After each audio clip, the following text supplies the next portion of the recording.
Chapter 1. The fisherman loosened his knife in its scabbard. The gesture was instinctive, for what he feared was nothing a knife could slay, not even the saw-edged crescent blade of the Yuetshi that could disembowel a man with an upward stroke.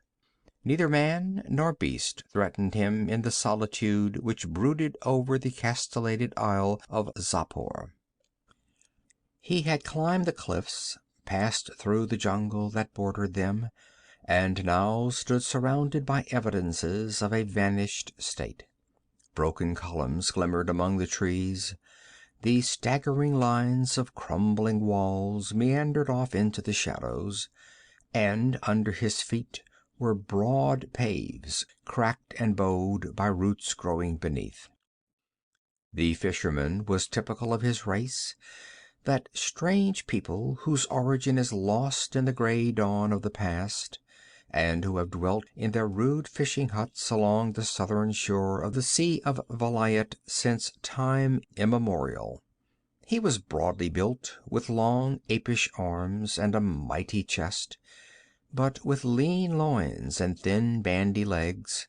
His face was broad, his forehead low and retreating, his hair thick and tangled. A belt for a knife and a rag for a loincloth were all he wore in the way of clothing. That he was where he was proved that he was less dully incurious than most of his people. Men seldom visited Xapur. It was uninhabited, all but forgotten, merely one among the myriad isles which dotted the great inland sea. Men called it Xapur the Fortified because of its ruins, remnants of some prehistoric kingdom, lost and forgotten before the conquering Hyborians had ridden southward.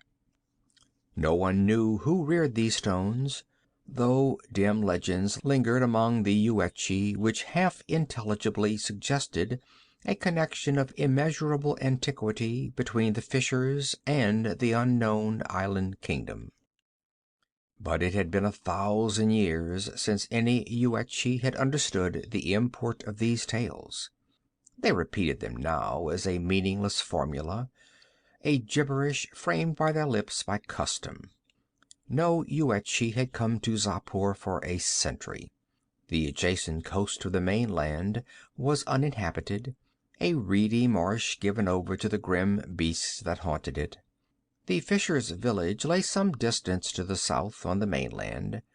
A storm had blown his frail fishing craft far from his accustomed haunts, and wrecked it in a night of flaring lightning and roaring waters on the towering cliffs of the isle.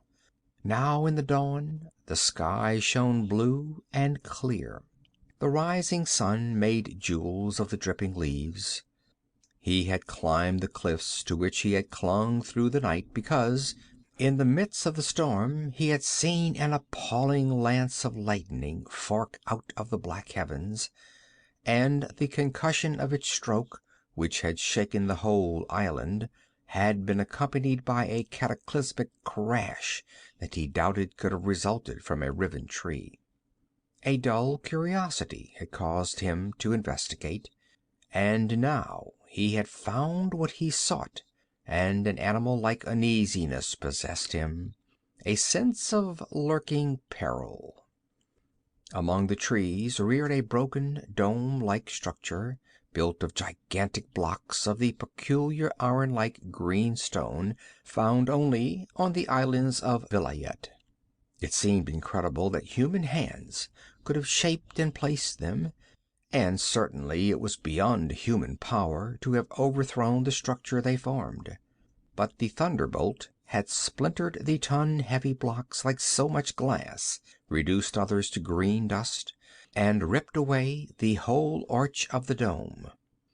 The fisherman climbed over the debris and peered in, and what he saw brought a grunt from him. Within the ruined dome, surrounded by stone dust and bits of broken masonry, lay a man on the golden block. He was clad in a sort of skirt and a shagreen girdle. His black hair, which fell in a square mane to his massive shoulders, was confined about his temples by a narrow gold band. On his bare, muscular breast lay a curious dagger with a jeweled pommel, shagreen-bound hilt, and a broad crescent blade. It was much like the knife the fisherman wore at his hip, but it lacked the serrated edge, and was made with infinitely greater skill. The fisherman lusted for the weapon. The man, of course, was dead, had been dead for many centuries. This dome was his tomb. The fisherman did not wonder by what art the ancients had preserved the body in such a vivid likeness of life, which kept the muscular limbs full and unshrunken, the dark flesh vital.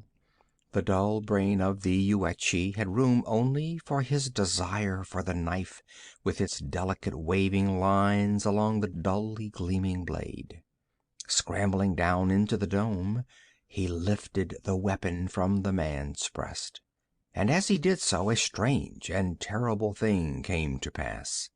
The muscular dark hands knotted convulsively. The lids flared open, revealing great, dark, magnetic eyes, whose stare struck the startled fisherman like a physical blow. He recoiled, dropping the jeweled dagger in his perturbation. The man on the dais heaved up to a sitting position, and the fisherman gaped at the full extent of his size thus revealed. His narrowed eyes held the Yuetshi, and in those slitted orbs he read neither friendliness nor gratitude.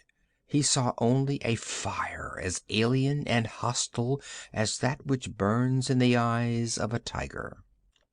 Suddenly the man rose and towered above him, menace in every aspect. There was no room in the fisherman's dull brain for fear, at least for such fear as might grip a man who has just seen the fundamental laws of nature defied. As the great hands fell to his shoulders, he drew his saw-edged knife and struck upward with the same motion. The blade splintered against the stranger's corded belly as against a steel column. And then the fisherman's thick neck broke like a rotten twig in the giant hands. End of chapter 1. Chapter 2. Jahangir Agha, Lord of Khawarizm and keeper of the coastal border, scanned once more the ornate parchment scroll with its peacock seal, and laughed shortly and sardonically. "Well?" bluntly demanded his counselor, Ghaznavi. Jahangir shrugged his shoulders. He was a handsome man with the merciless pride of birth and accomplishment. "The king grows short of patience," said he. "In his own hand he complains bitterly of what he calls my failure to guard the frontier. By Tarim, if I cannot deal a blow to these robbers of the steppes, Khawarizm may own a new lord." Ghaznavi tugged his gray shot beard in meditation. Yezdigerd, king of Turan, was the mightiest monarch in the world. In his palace, in the great port city of Agrapur, was heaped the plunder of empires. His fleets of purple-sailed war galleys had made Vilayet and Hyrkanian Lake. The dark-skinned people of Zamora paid him tribute, as did the eastern province of Koth. The Shemites bowed to his rule as far west as Sushan.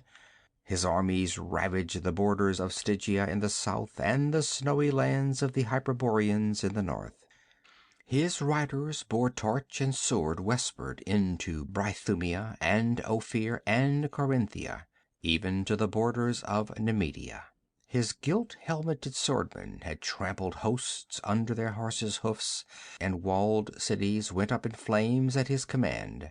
In the glutted slave markets of Agrapur, Sultanapur, Khawarizm, Shapur, and Khorusan, women were sold for 3 small silver coins.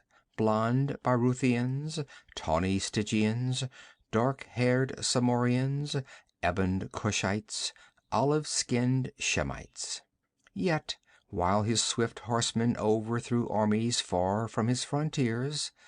At his very borders an audacious foe plucked his beard with a red, dripping, and smoke-stained hand.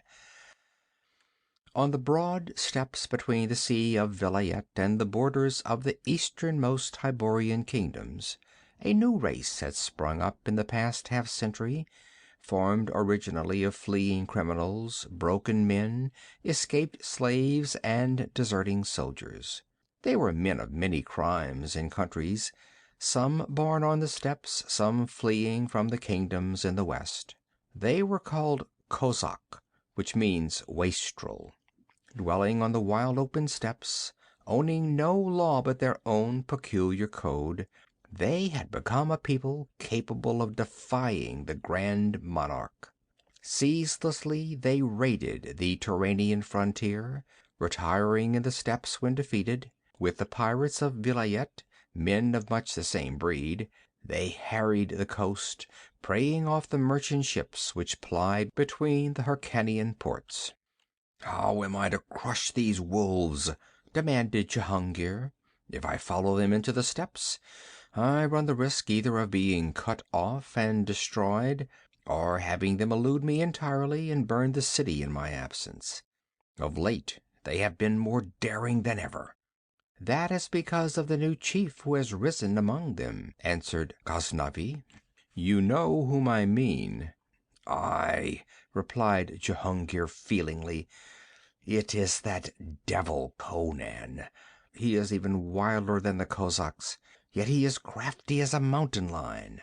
"It is more through wild animal instinct than through intelligence," answered Ghaznavi. "The other Kozaks are at least descendants of civilized men. He is a barbarian, but to dispose of him would be to deal them a crippling blow." "But how?" demanded Jehungir. "He has repeatedly cut his way out of spots that seemed certain death for him, and by instinct or cunning he has avoided or escaped every trap set for him. For every beast and for every man there is a trap he will not escape," quoth Ghaznavi. "When we have parleyed with the Kozaks for the ransom of captives, I have observed this man Conan. He has a keen relish for women and strong drink. Have your captive Octavia fetched here." Jehungir clapped his hands, and an impassive Kushite eunuch, an image of shining ebony in silken pantaloons, bowed before him and went to do his bidding. Presently he returned, leading by the wrist a tall, handsome girl, whose yellow hair, clear eyes, and fair skin identified her as a pure-blooded member of her race. Her scanty silk tunic, girded at the waist, displayed the marvelous contours of her magnificent figure. Her fine eyes flashed with resentment, and her red lips were sulky, but submission had been taught her during her captivity. She stood with hanging head before her master, until he motioned her to a seat on the divan beside him. Then he looked inquiringly at Ghaznavi. "We must lure Conan away from the Kozaks," said the counselor abruptly. "Their war camp is at present pitched somewhere on the lower reaches of the Zaporoska River, which, as you well know, is a wilderness of reeds, a swampy jungle in which our last expedition was cut to pieces by those masterless devils." "I am not likely to forget that," said Jehungir wryly. "There is an uninhabited island near the mainland," said Ghaznavi, "known as Zapor the Fortified, because of some ancient ruins upon it. There is a peculiarity about it which makes it perfect for our purpose. It has no shoreline, but rises sheer out of the sea in cliffs 150 feet tall. Not even an ape could negotiate them. The only place where a man can go up or down is a narrow path on the western side that has the appearance of a worn stair, carved into the solid rock of the cliffs. If we could trap Conan on that island alone, we could hunt him down at our leisure, with bows, as men hunt a lion. As well wish for the moon, said Jehungir impatiently. Shall we send him a messenger, bidding him climb the cliffs and wait our coming? In effect, yes. Seeing Jehungir's look of amazement, Ghaznavi continued.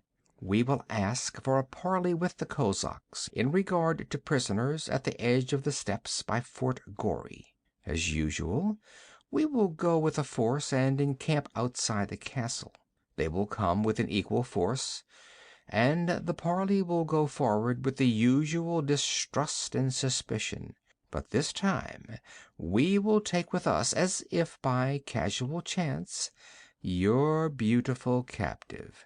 Octavia changed color and listened with intensified interest as the counselor nodded toward her. She will use all her wiles to attract Conan's attention. That should not be difficult. To that wild reaver she should appear a dazzling vision of loveliness.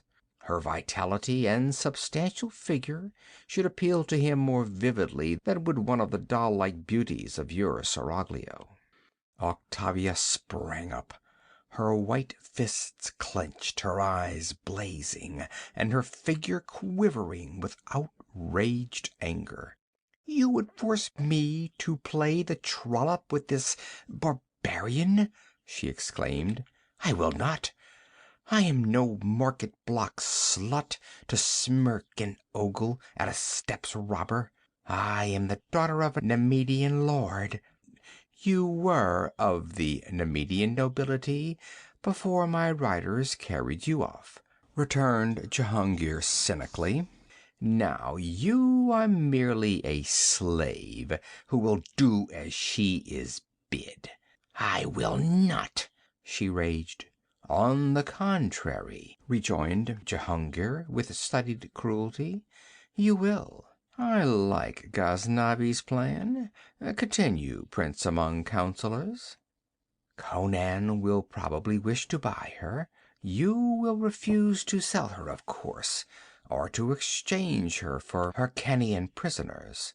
He may then try to steal her, or take her by force, though I do not think even he would break the parley truce. Anyway, we must be prepared for whatever he might attempt. Then, shortly after the parley, before he has time to forget all about her, we will send a messenger to him under a flag of truce, accusing him of stealing the girl and demanding her return. He may kill the messenger, but at least he will think that she has escaped. Then we will send a spy, a Yuetshi fisherman will do, to the Kozak camp, who will tell Conan that Octavia is hiding on Zapor. If I know my man, he will go straight to that place. But we do not know that he will go alone, Jehungir argued. Does a man take a band of warriors with him when going to a rendezvous with a woman he desires? Retorted Ghaznavi. The chances are that he will go alone, but we will need to take care of the other alternative. We will not await him on the island where we might be trapped ourselves, but among the reeds of a marshy point which juts out to within 1,000 yards of Zapor. If he brings a large force, we'll beat a retreat and think up another plot.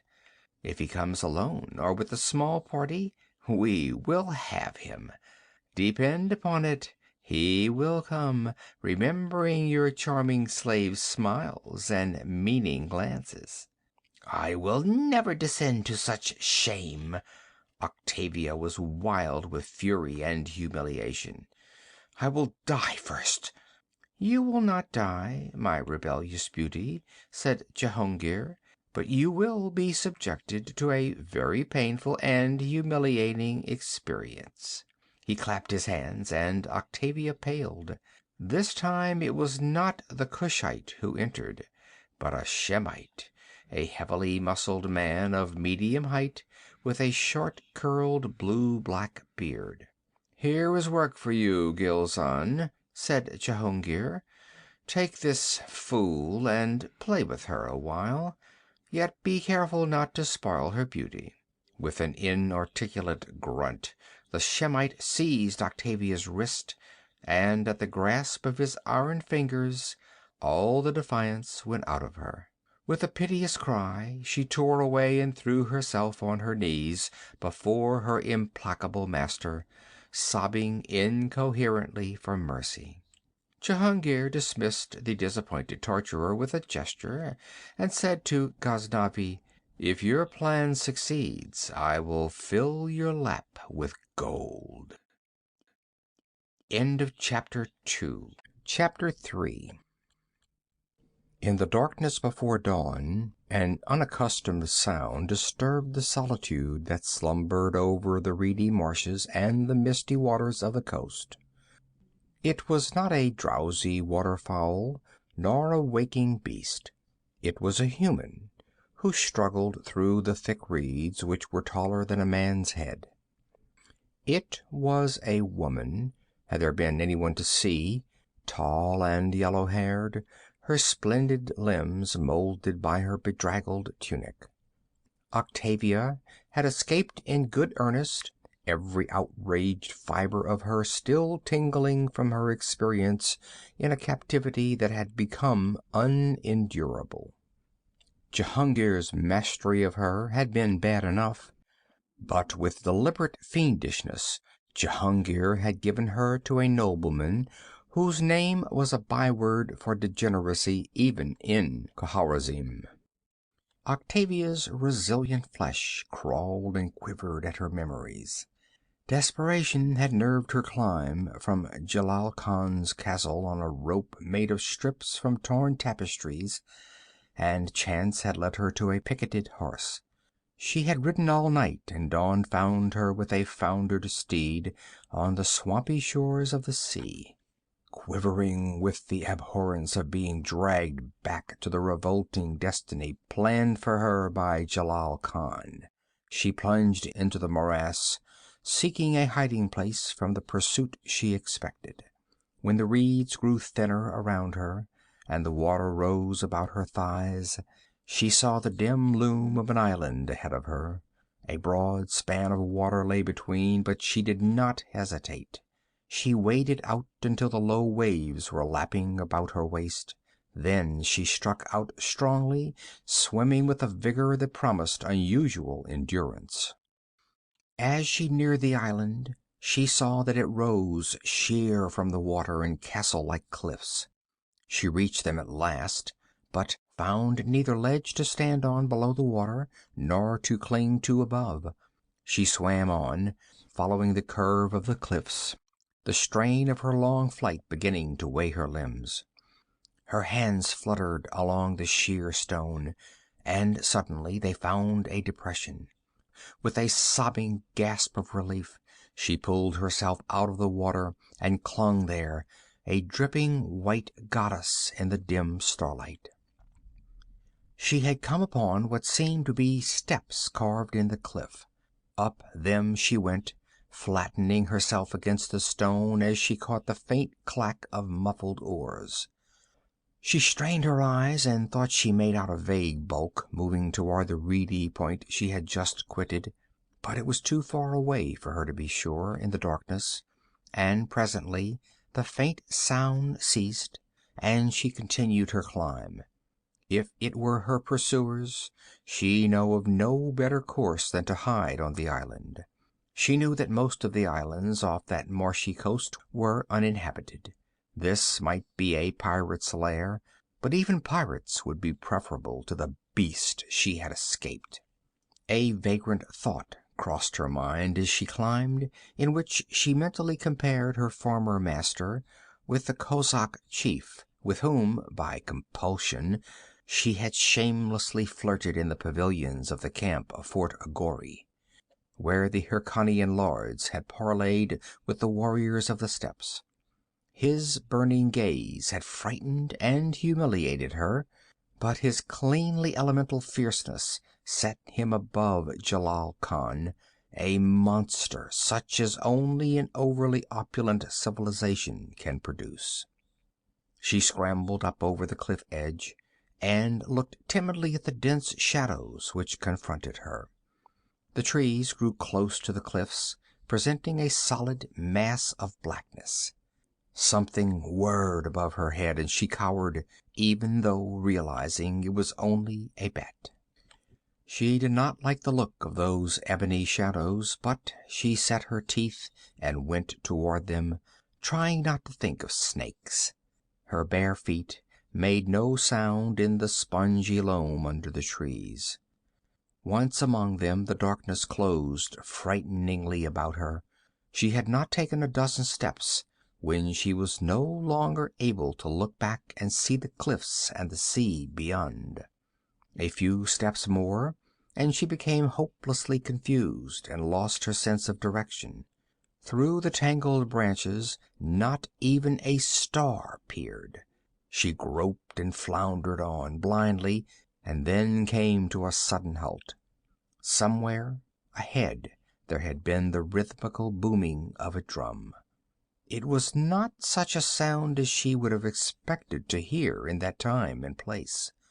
Then she forgot it as she was aware of a presence near her. She could not see, but she knew that something was standing beside her in the darkness. With a stifled cry she shrank back, and as she did so, something that even in her panic she recognized as a human arm curved about her waist. She screamed and threw all her supple young strength into a wild lunge for freedom, but her captor caught her up like a child, crushing her frantic resistance with ease. The silence with which her frenzied pleas and protests were received added to her terror, as she felt herself being carried through the darkness toward the distant drum, which still pulsed and muttered. End of chapter 3. Chapter 4. As the first tinge of dawn reddened the sea, a small boat with a solitary occupant approached the cliffs. The man in the boat was a picturesque figure. A crimson scarf was knotted about his head. His wide silk breeches of flaming hue were upheld by a broad sash, which likewise supported a scimitar in a shagreen scabbard. His gilt-worked leather boots suggested the horseman rather than the seaman, but he handled his boat with skill. Through his widely open white silk shirt showed his broad, muscular breast, burned brown by the sun. The muscles of his heavy bronze arms rippled as he pulled the oars with an almost feline ease of motion. A fierce vitality that was evident in every feature and motion set him apart from common men, yet his expression was neither savage nor somber, though the smoldering eyes hinted at ferocity easily awakened.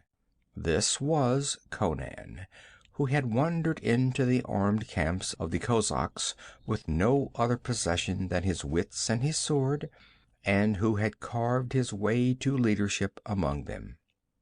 He paddled to the carven stair as one familiar with his environs, and moored the boat to a projection of the rock. Then he went up the worn steps without hesitation. He was keenly alert, not because he consciously suspected hidden danger, but because alertness was a part of him, whetted by the wild existence he followed. What Ghaznavi had considered animal intuition or some sixth sense was merely the razor-edge faculties and savage wit of the barbarian. Conan had no instinct to tell him that men were watching him from a covert among the reeds of the mainland. As he climbed the cliff, one of these men breathed deeply and stealthily lifted a bow. Jehungir caught his wrist and hissed an oath into his ear. "Fool! Will you betray us? Don't you realize he is out of range? Let him get upon the island. He will go looking for the girl. We will stay here a while. He may have sensed our presence or guessed our plot. He may have warriors hidden somewhere. We will wait. In an hour, if nothing suspicious occurs, we'll row up to the foot of the stair and await him there. If he does not return in a reasonable time, some of us will go upon the island and hunt him down. But I do not wish to do that if it can be helped. Some of us are sure to die if we have to go into the bush after him. I had rather catch him descending the stair, where we can feather him with arrows from a safe distance. Meanwhile, the unsuspecting Kozak had plunged into the forest. He went silently in his soft leather boots, his gaze sifting every shadow in eagerness to catch sight of the splendid tawny-haired beauty of whom he had dreamed ever since he had seen her in the pavilion of Jehungir Agha by Fort Ghori. He would have desired her even if she had displayed repugnance toward him, but her cryptic smiles and glances had fired his blood, and with all the lawless violence which was his heritage, he desired that white-skinned, golden-haired woman of civilization. He had been on Xapur before. Less than a month ago he had held a secret conclave here with a pirate crew. He knew that he was approaching a point where he could see the mysterious ruins which gave the island its name, and he wondered if he would find the girl hiding among them. Even with the thought, he stopped as though struck dead. Ahead of him, among the trees, rose something that his reason told him was not possible. It was a great, dark green wall, with towers rearing beyond the battlements. Conan stood paralyzed in the disruption of his faculties which demoralizes anyone who is confronted by an impossible negation of sanity. He doubted neither his sight nor his reason, but something was monstrously out of joint. Less than a month ago, only broken ruins had showed among the trees. What human hands could rear such a mammoth pile as now met his eyes in the few weeks which had elapsed? Besides, the buccaneers who roamed Vilayet ceaselessly would have learned of any work going on such a stupendous scale, and would have informed the Kozaks. There was no explaining this thing, but it was so. He was on Xapur, and that fantastic heap of towering masonry was on Xapur, and all was madness and paradox, yet it was all true. He wheeled back through the jungle, down the carven stair and across the blue waters to the distant camp at the mouth of the Zaporozhka. In that moment of unreasoning panic, even the thought of halting so near the island sea was repugnant. He would leave it behind him and quit the armed camps and the steppes, and put 1,000 miles between him and the blue mysterious east, where the most basic laws of nature could be set at naught by what diabolism he could not guess. For an instant the future fate of kingdoms that hinged on this gay-clad barbarian hung in the balance. It was a small thing that tipped the scales, merely a shred of silk hanging on a bush that caught his uneasy glance. He leaned to it, his nostrils expanding, his nerves quivering to a subtle stimulant. On that bit of torn cloth, so faint that it was less with his physical faculties than by some obscure instinctive sense that he recognized it, lingered the tantalizing perfume that he connected with the sweet, firm flesh of the woman he had seen in Jehungir's pavilion. The fisherman had not lied, then. She was here. Then in the soil he saw a single track of a bare foot, long and slender, but a man's, not a woman's, and sunk deeper than was natural. The conclusion was obvious. The man who made that track was carrying a burden, and what should it be but the girl the Kozak was seeking?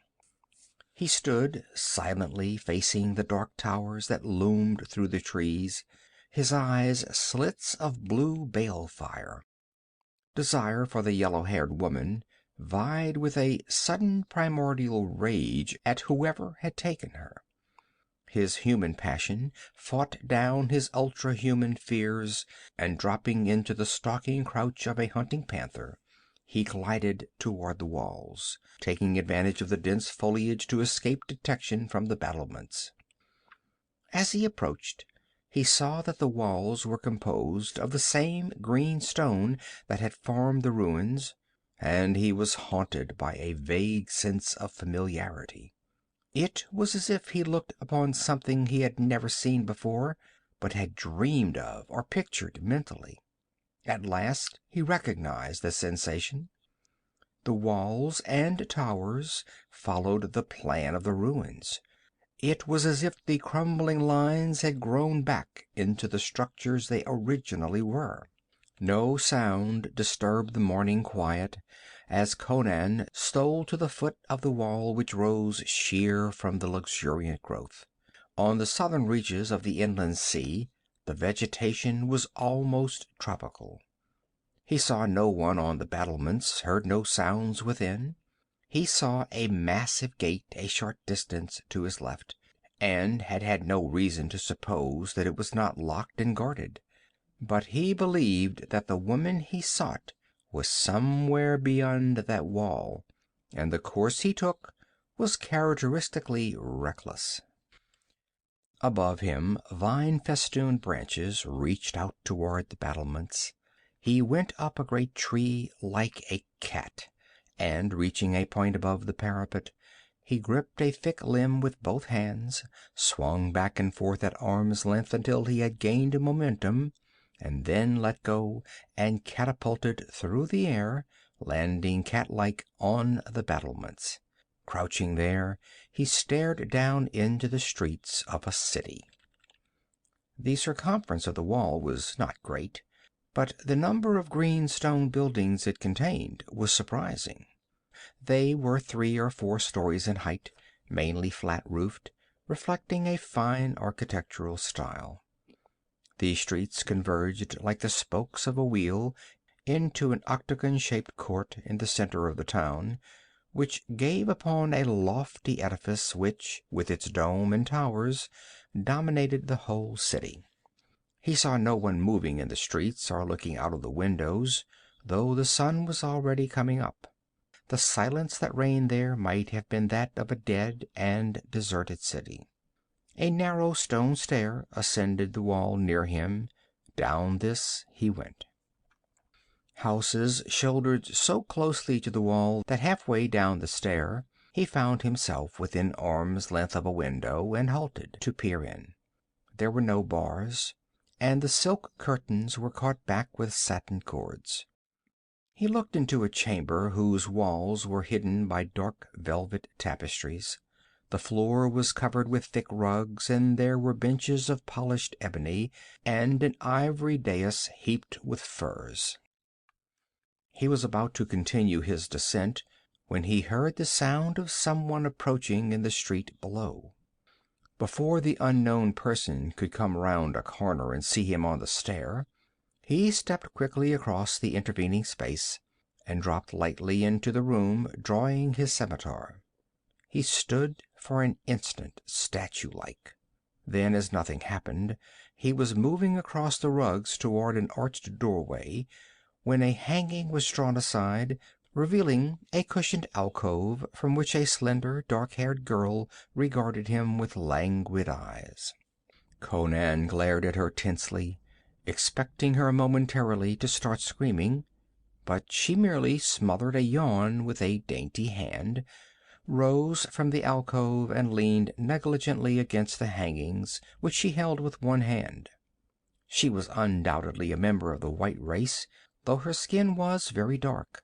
Her square-cut hair was black as midnight, her only garment a wisp of silk about her supple hips.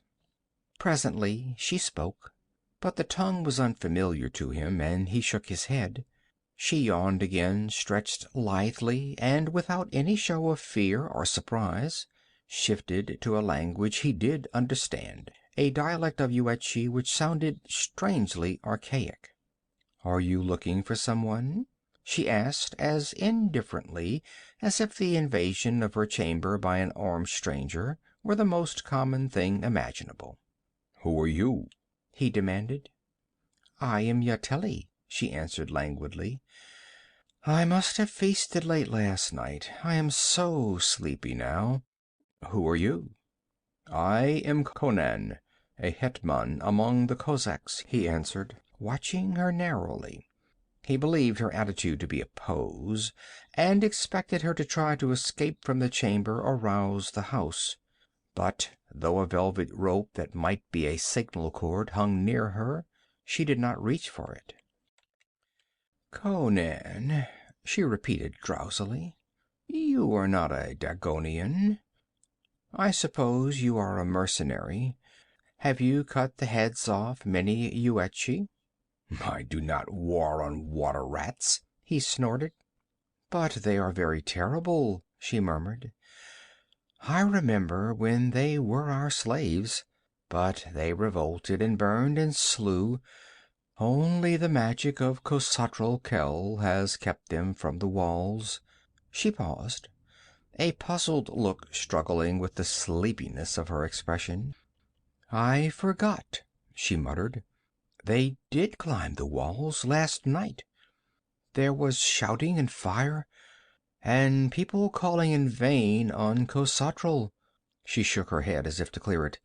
"But that cannot be," she murmured, "because I am alive, and I thought I was dead. Oh, to the devil with it." She came across the chamber, and taking Conan's hand, drew him to the dais. He yielded in bewilderment and uncertainty. The girl smiled at him like a sleepy child. Her long, silky lashes drooped over dusky, clouded eyes. She ran her fingers through his thick black locks as if to assure herself of his reality. "It was a dream," she yawned. "Perhaps it is all a dream. I feel like a dream now. I don't care. I can't remember something.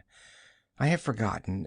There is something I cannot understand, but I grow so sleepy when I try to think. Anyway, it doesn't matter." "What do you mean?" he asked uneasily. "You said they climbed the walls last night. Who?" "The Yuetshi. I thought so, anyway." A cloud of smoke hid everything, but a naked, blood-stained devil caught me by the throat and drove his knife into my breast. Oh, it hurt. But it was a dream, because see, there is no scar." She idly inspected her smooth bosom, and then sank upon Conan's lap and passed her supple arms around his massive neck. "I cannot remember," she murmured, nestling her dark head against his mighty breast. "Everything is dim and misty. It does not matter. You are no dream. You are strong. Let us live while we can. Love me." He cradled the girl's glossy head in the bend of his heavy arm, and kissed her full, red lips with unfeigned relish. "You are strong," she repeated, her voice waning. "Love me. Love." The sleepy murmur faded away. The dusky eyes closed, the long lashes drooping over the sensuous cheeks. The supple body relaxed in Conan's arms. He scowled down at her. She seemed to partake of the illusion that haunted this whole city, but the firm resilience of her limbs under his questing fingers convinced him that he had a living human girl in his arms, and not the shadow of a dream. No less disturbed, he hastily laid her on the furs upon the dais. Her sleep was too deep to be natural. He decided that she must be an addict of some drug, perhaps like the black lotus of Xuthal. Then he found something else to make him wonder. Among the furs on the dais was a gorgeous spotted skin, whose predominant hue was golden. It was not a clever copy, but the skin of an actual beast. And that beast, Conan knew, had been extinct for at least 1,000 years. It was the great golden leopard, which figures so predominantly in Hyborian legendry, and which the ancient artists delighted to portray in pigments and marble. Shaking his head in bewilderment, Conan passed through the archway into a winding corridor. Silence hung over the house, but outside he heard a sound which his keen ears recognized as something ascending the stair on the wall from which he had entered the building. An instant later he was startled to hear something land with a soft but weighty thud on the floor of the chamber he had just quitted. Turning quickly away, he hurried along the twisting hallway until something on the floor before him brought him to a halt. It was a human figure, which lay half in the hall and half in an opening that obviously was normally concealed by a door which was a duplicate of the panels of the wall. It was a man, dark and lean, clad only in a silk loincloth, with a shaven head and cruel features, and he lay as if death had struck him just as he was emerging from the panel. Conan bent above him, seeking the cause of his death, and discovered him to be merely sunk in the same deep sleep as the girl in the chamber. But why should he select such a place for his slumbers? While meditating on the matter, Conan was galvanized by a sound behind him. Something was moving up the corridor in his direction. A quick glance down it showed that it ended in a great door which might be locked. Conan jerked the supine body out of the panel entrance and stepped through, pulling the panel shut after him. A click told him it was locked in place. Standing in utter darkness, he heard a shuffling tread halt just outside the door, and a faint chill trickled along his spine. That was no human step, nor that of any beast he had ever encountered. There was an instant of silence, then a faint creak of wood and metal. Putting out his hand, he felt the door straining and bending inward, as if a great weight were being steadily borne against it from the outside. As he reached for his sword, this ceased, and he heard a strange, slobbering mouthing that prickled the short hairs on his scalp. Scimitar in hand, he began backing away, and his heels felt steps, down which he nearly tumbled. He was in a narrow staircase leading downward. He groped his way down in the blackness, feeling for but not finding some other opening in the walls. Just as he decided that he was no longer in the house but deep in the earth under it, the steps ceased in a level tunnel. End of chapter 4. Chapter 5. Along the black silent tunnel Conan groped, momentarily dreading a fall into some unseen pit. But at last his feet struck steps again, and he went up them until he came to a door on which his fumbling fingers found a metal catch. He came out into a dim and lofty room of enormous proportions. Fantastic columns marched around the mottled walls, upholding a ceiling which, at once translucent and dusky, seemed like a cloudy midnight sky, giving an illusion of impossible height. If any light filtered in from the outside, it was curiously altered. In a brooding twilight, Conan moved across the bare green floor. The great room was circular, pierced on one side by the great bronze valves of a giant door. Opposite this, on a dais against the wall, up to which led broad curving steps, there stood a throne of copper, and when Conan saw what was coiled on this throne, he retreated hastily, lifting his scimitar. Then, as the thing did not move, he scanned it more closely, and presently mounted the glass steps and stared down at it. It was a gigantic snake, apparently carved in some jade-like substance. Each scale stood out as distinctly as in real life, and the iridescent colors were vividly reproduced. The great wedge-shaped head was half submerged in the folds of its trunk, so neither the eyes nor jaws were visible. Recognition stirred in his mind.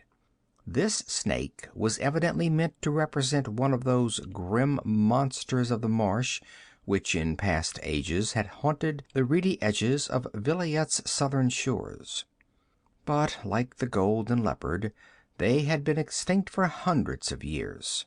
Conan had seen rude images of them, in miniature, among the idol huts of the Yuetshi, and there was a description of them in the Book of Skelos, which drew on prehistoric sources.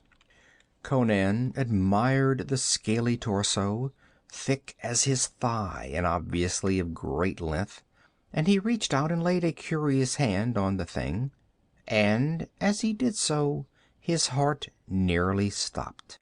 An icy chill congealed the blood in his veins and lifted the short hair on his scalp.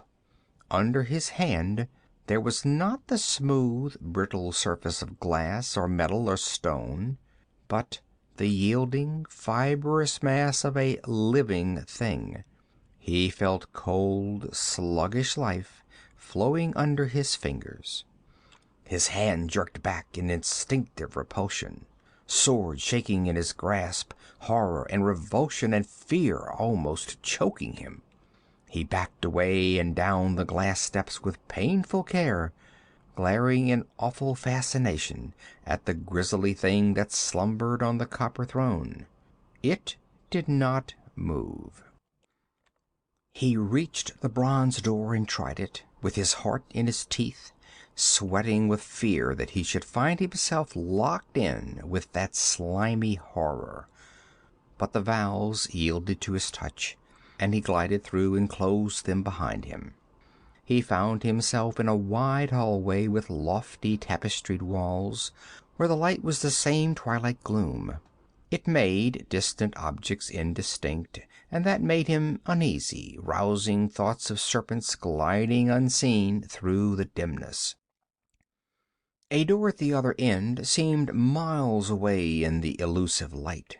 Nearer at hand, the tapestry hung in such a way as to suggest an opening behind it, and, lifting it cautiously, he discovered a narrow stair leading up. While he hesitated, he heard in the great room he had just left the same shuffling tread he had heard outside the locked panel. Had he been followed through the tunnel? He went up the stair hastily, dropping the tapestry in place behind him. Emerging presently into a twisting corridor, he took the first doorway he came to.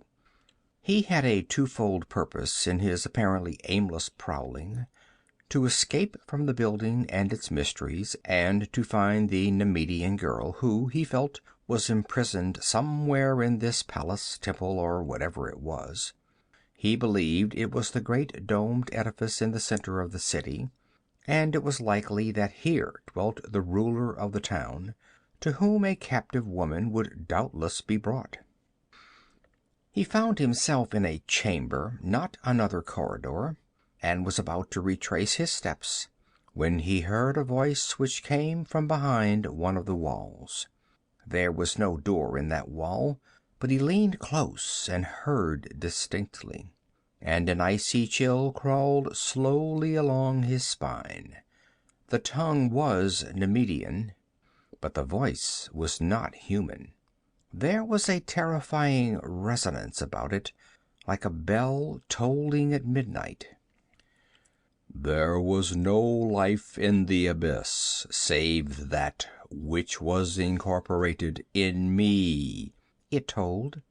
"Nor was there light, nor motion, nor any sound. Only the urge behind and beyond life guided and impelled me on my upward journey, blind, insensate, inexorable. Through ages upon ages and the changeless strata of darkness, I climbed. Ensorcelled by that belling resonance, Conan crouched forgetful of all else, until its hypnotic power caused a strange replacement of faculties and perception, and sound created the illusion of sight. Conan was no longer aware of the voice, save as far off rhythmical waves of sound.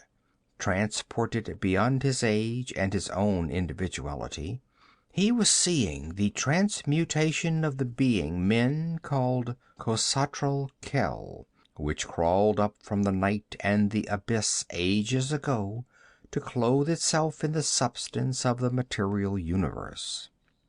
But human flesh was too frail, too paltry, to hold the terrific essence that was Khosatral Khel.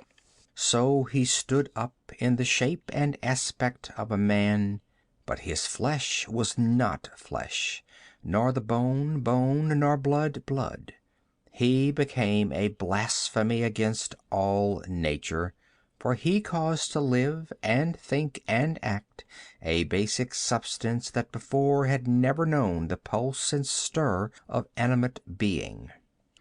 He stalked through the world like a god, for no earthly weapon could harm him, and to him a century was like an hour. In his wanderings he came upon a primitive people inhabiting the island of Dagonia, and it pleased him to give this race culture and civilization, and by his aid they built the city of Dagon, and they abode there and worshipped him. Strange and grisly were his servants, called from the dark corners of the planet, where grim survivals of forgotten ages yet lurked. His house in Dagon was connected with every other house by tunnels through which his shaven-headed priests bore victims for the sacrifice. But after many ages, a fierce and brutish people appeared on the shores of the sea. They called themselves Yuetshi, and after a fierce battle they were defeated and enslaved, and for nearly a generation they died on the altars of Khosatral. His sorcery kept them in bonds. Then their priest, a strange, gaunt man of unknown race, plunged into the wilderness, and when he returned, he bore a knife that was of no earthly substance. It was forged of a meteor which flashed through the sky like a flaming arrow and fell in a far valley. The slaves rose. Their saw-edged crescents cut down the men of Dagon like sheep, and against that unearthly knife the magic of Khosatral was impotent.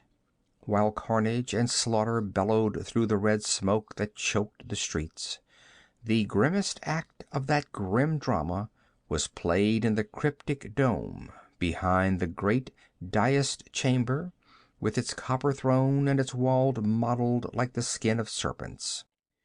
From that dome the Yuetshi priest emerged alone. He had not slain his foe because he wished to hold the threat of his loosing over the heads of his own rebellious subjects. He had left Khosatral lying upon the golden dais, with the mystic knife across his breast for a spell to hold him senseless and inanimate until doomsday. But the ages passed and the priest died. The towers of deserted Dagon crumbled. The tales became dim, and the Yuetshi were reduced by plagues and famines and war to scattered remnants, dwelling in squalor along the seashore. Only the cryptic dome resisted the rod of time, until a chance thunderbolt and the curiosity of a fisherman lifted from the breast of the god the magic knife and broke the spell. Khosatral Khel rose and lived and waxed mighty once more. It pleased him to restore the city as it was in the days before its fall. By his necromancy he lifted the towers from the dust of forgotten millenniums, and the folk which had been dust for ages moved in life again. But folk who have tasted death are only partly alive. In the dark corners of their souls and minds, death still lurks unconquered.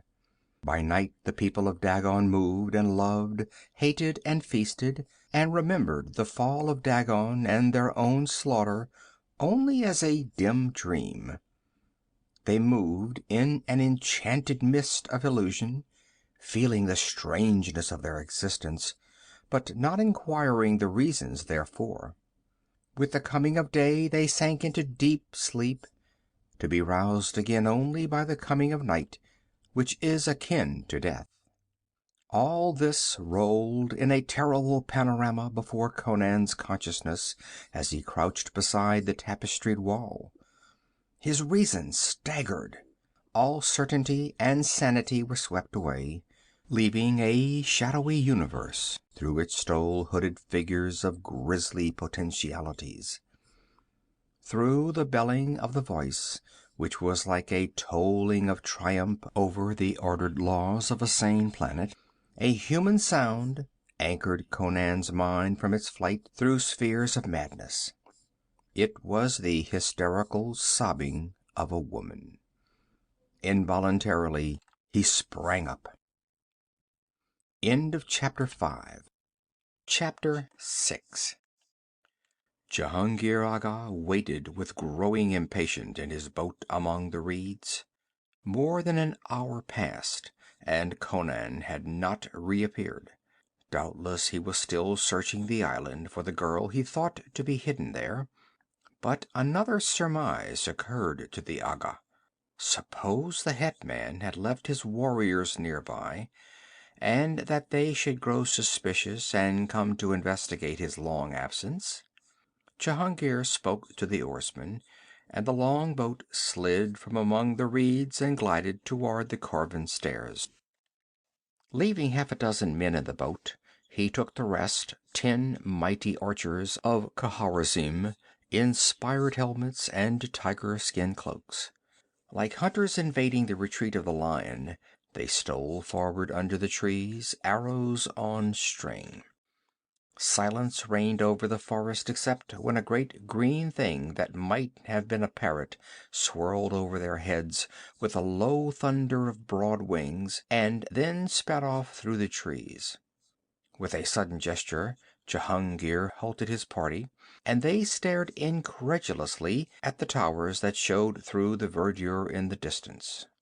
"Tarim," muttered Jehungir. "The pirates have rebuilt the ruins. Doubtless Conan is there. We must investigate this. A fortified town this close to the mainland. Come."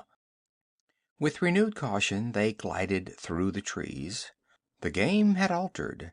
From pursuers and hunters, they had become spies.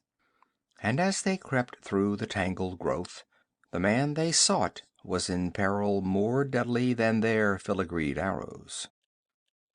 Conan realized with a crawling of his skin that beyond the wall the belling voice had ceased. He stood motionless as a statue, his gaze fixed on a curtained door, through which he knew that a culminating horror would presently appear.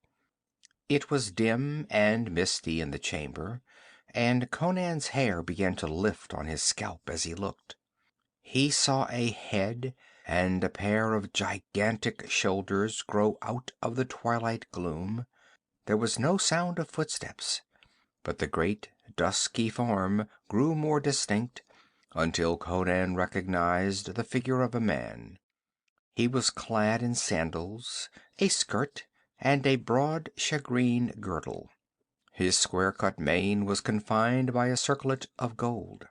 Conan stared at the sweep of the monstrous shoulders, the breadth of the swelling breast, the bands and ridges and clusters of muscles on torso and limbs. The face without weakness and without mercy.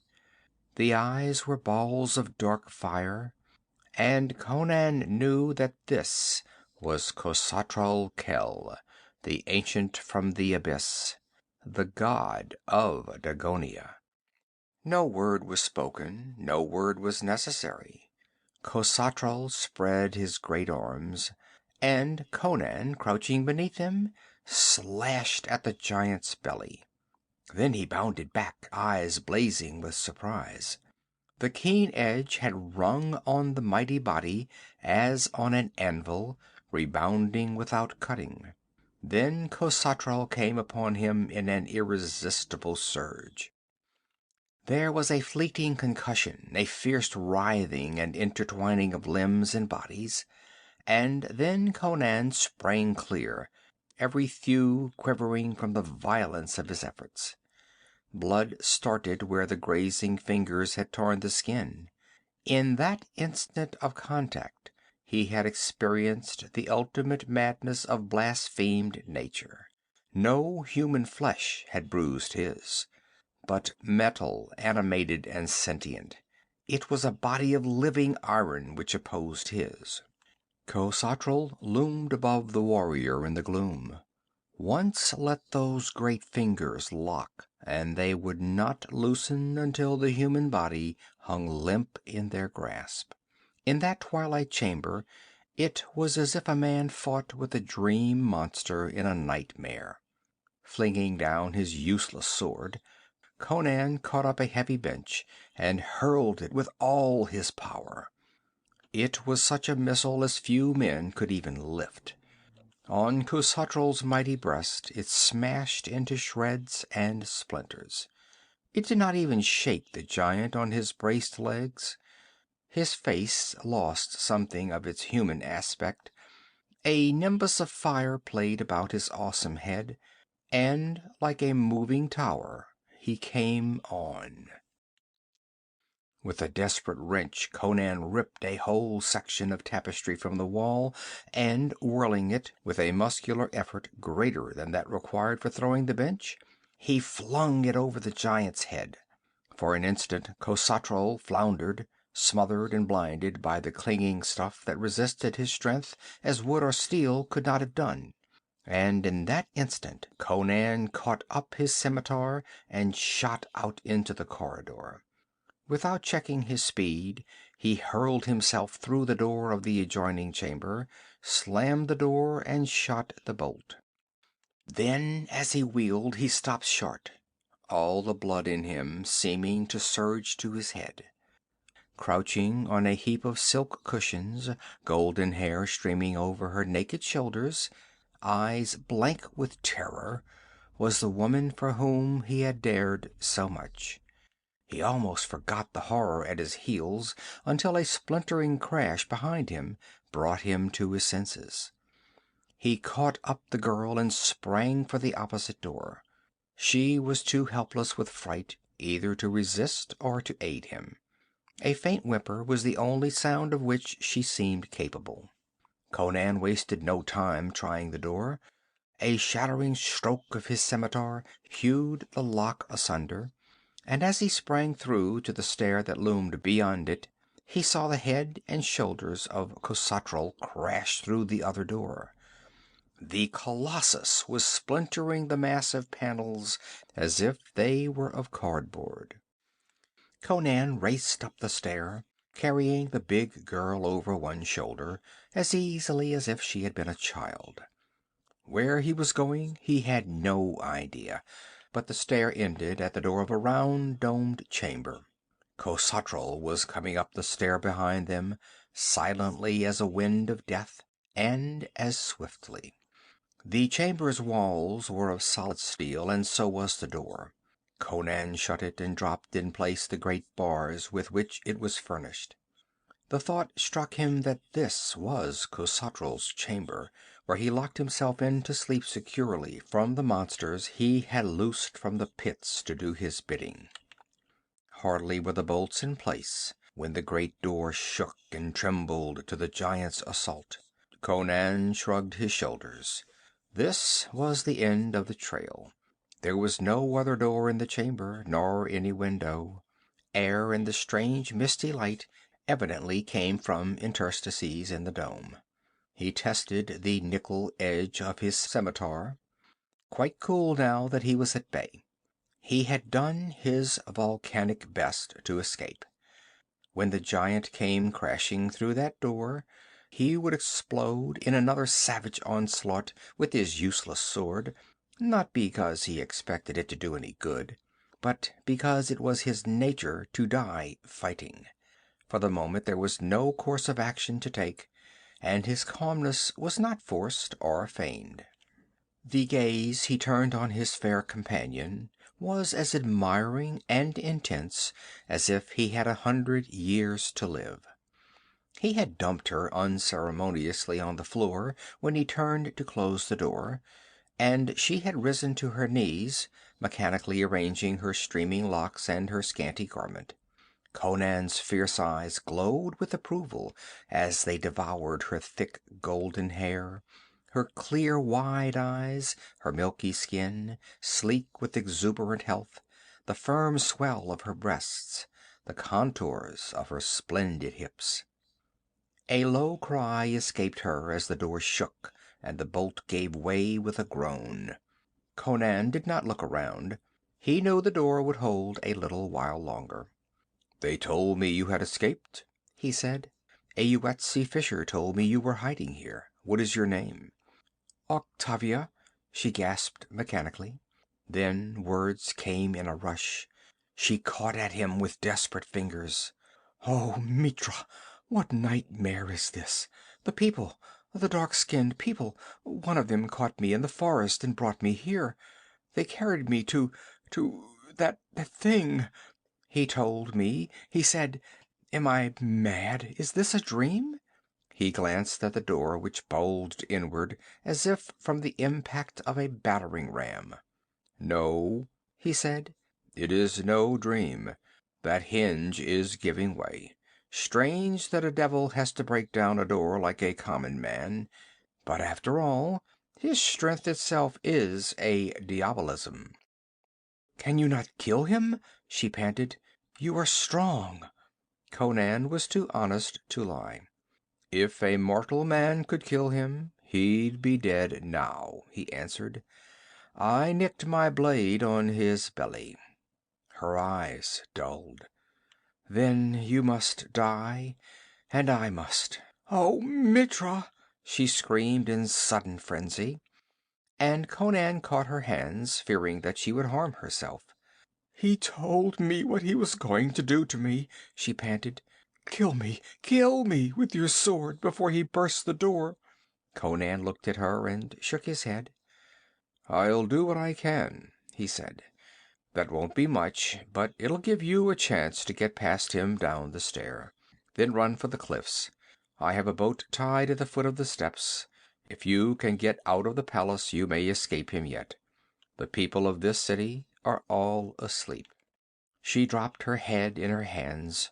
Conan took up his scimitar and moved over to stand before the echoing door. One watching him would have realized that he was waiting for a death he regarded as inevitable. His eyes smoldered more vividly. His muscular hand knotted harder on his hilt. That was all. The hinges had given under the giant's terrible assault, and the door rocked crazily, held only by the bolts. And these solid steel bars were buckling, bending, bulging out of their sockets. Conan watched in an almost impersonal fascination, envying the monster his inhuman strength. Then, without warning, the bombardment ceased.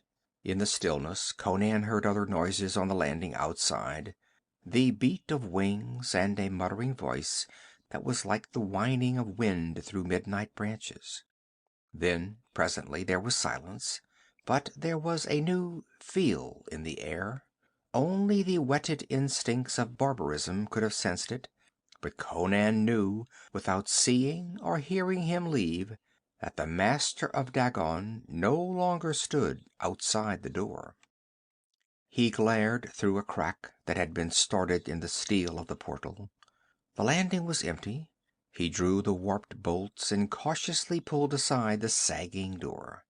Khosatral was not on the stair, But far below he heard the clang of a metal door.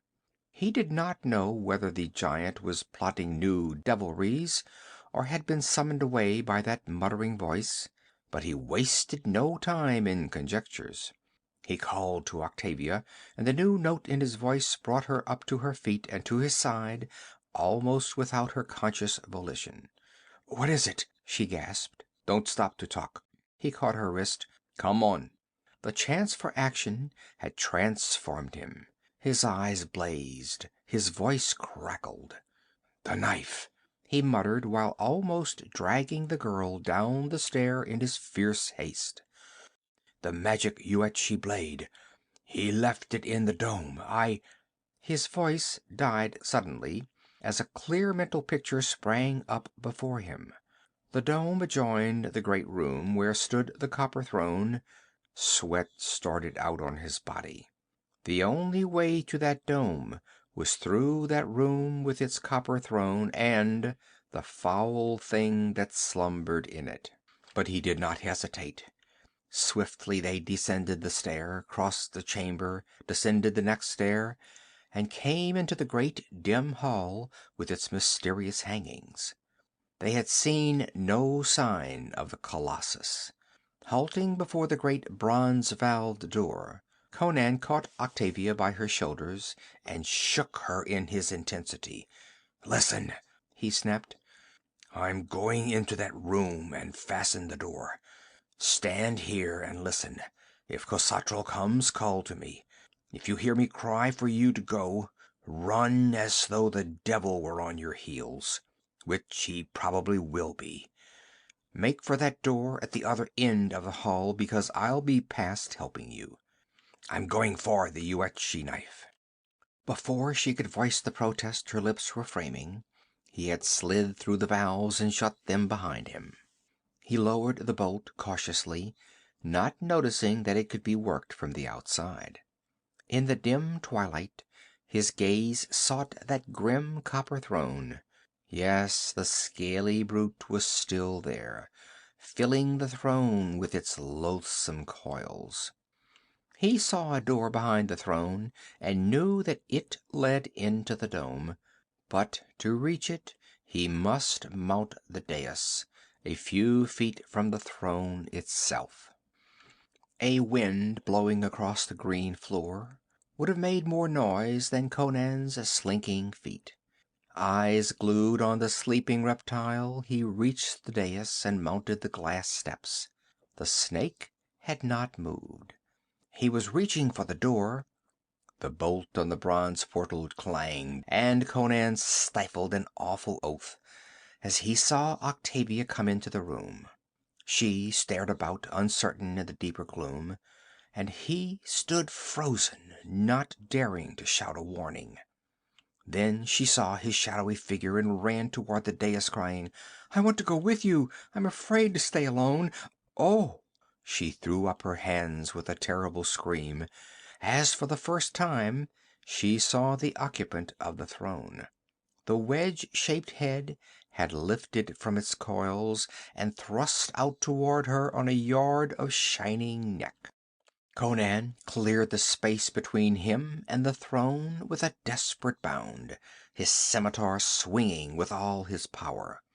And with such blinding speed did the serpent move, that it whipped about and met him in full midair, lapping his limbs and body with half a dozen coils.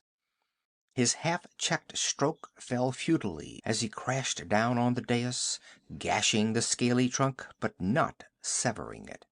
Then he was writhing on the glass steps with fold after slimy fold knotting about him, twisting, crushing, killing him.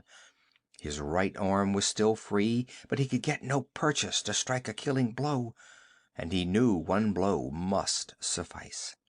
With a groaning convulsion of muscular expansion that bulged his veins almost to bursting on his temples and tied his muscles in quivering, tortured knots, he heaved up on his feet, lifting almost the full weight of that 40-foot devil.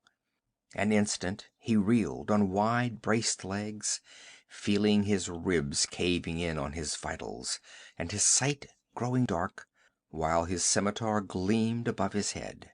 Then it fell, shearing through the scales and flesh and vertebrae, and where there had been one huge writhing cable, now there were horribly two, lashing and flopping in their death throes. Conan staggered away from their blind strokes. He was sick and dizzy, and blood oozed from his nose. Groping in a dark mist, he clutched Octavia and shook her until she gasped for breath.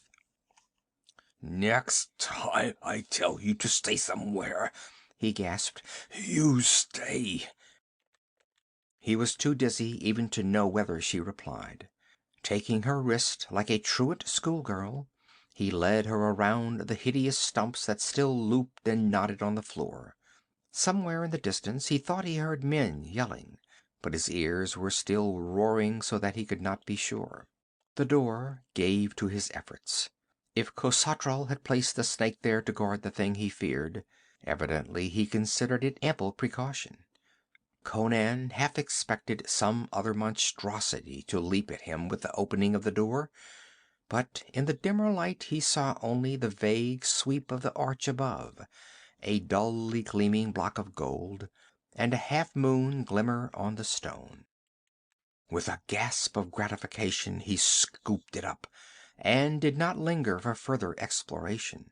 He turned and fled across the room and down the great hall toward the distant door that he felt led to the outer air. He was correct. A few minutes later he emerged into the silent streets, half carrying, half guiding his companion. There was no one to be seen, but beyond the western wall there sounded cries and moaning wails that made Octavia tremble. He led her to the southwestern wall, and without difficulty found a stone stair that mounted the rampart. He had appropriated a thick tapestry rope in the great hall, and now, having reached the parapet, he looped the soft strong cord about the girl's hips and lowered her to the earth. Then, making one end fast to a merlon, he slid down after her. There was but one way of escape from the island, the stair on the western cliffs. In that direction he hurried, swinging wide around the spot from which had come the cries and sound of terrible blows. Octavia sensed that grim peril lurked in those leafy fastnesses. Her breath came pantingly, and she pressed close to her protector. But the forest was silent now, and they saw no shape of menace until they emerged from the trees and glimpsed a figure standing on the edge of the cliffs. Jehungir Agha had escaped the doom that had overtaken his warriors when an iron giant sallied suddenly from the gate and battered and crushed them into bits of shredded flesh and splintered bone. When he saw the swords of his archers break on that man-like juggernaut, he had known it was no human foe they faced, and he had fled, hiding in the deep woods until the sounds of slaughter ceased. Then he crept back to the stair, but his boatmen were not waiting for him. They had heard the screams, and presently, waiting nervously, had seen on the cliffs above them a blood-smeared monster waving gigantic arms in awful triumph. They had waited for no more. When Jehungir came upon the cliffs, they were just vanishing among the reeds beyond earshot. Khosatral was gone, had either returned to the city, or was prowling the forest in search of the man who had escaped him outside the walls. Jehungir was just preparing to descend the stairs and depart in Conan's boat, when he saw the hetman and the girl emerge from the trees. The experience which had congealed his blood and almost blasted his reason had not altered Jehungir's intentions toward the kozak chief. The sight of the man he had come to kill filled him with gratification. He was astonished to see the girl he had given to Jelal Khan, but he wasted no time on her. Lifting his bow, he drew the shaft to his head and loosed. Conan crouched, and the arrow splintered on a tree, and Conan laughed. "Dog," he taunted, "you can't hit me. I was not born to die on Hyrkanian steel." Try again, pig of Turan. Jehungir did not try again. That was his last arrow.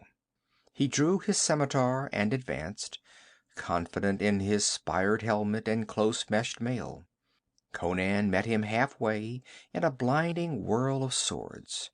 The curved blades ground together, sprang apart, circled in glittering arcs that blurred the sight which tried to follow them. Octavia, watching, did not see the stroke, but she heard its chopping impact, and saw Jehungir fall, blood spurting from his side, where the Cimmerian's steel had sundered his mail and bitten to his spine. But Octavia's scream was not caused by the death of her former master. With a crash of bending boughs, Khosatral Khel was upon them. The girl could not flee. A moaning cry escaped her as her knees gave way and pitched her groveling to the sward. Conan, stooping above the body of the Agha, made no move to escape. Shifting his reddened scimitar to his left hand, he drew the great half-blade of the Yuetshi. Khosatral Khel was towering above him, his arms lifted like mauls. But as the blade caught the sheen of the sun, the giant gave back suddenly. But Conan's blood was up. He rushed in, slashing with the crescent blade, and it did not splinter. Under its edge, the dusky metal of Khosatral's body gave way like common flesh beneath a cleaver. From the deep gash flowed a strange ichor, and Khosatral cried out like the dirging of a great bell.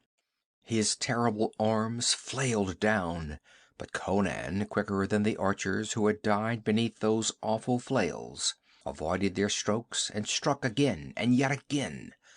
Khosatral reeled and tottered.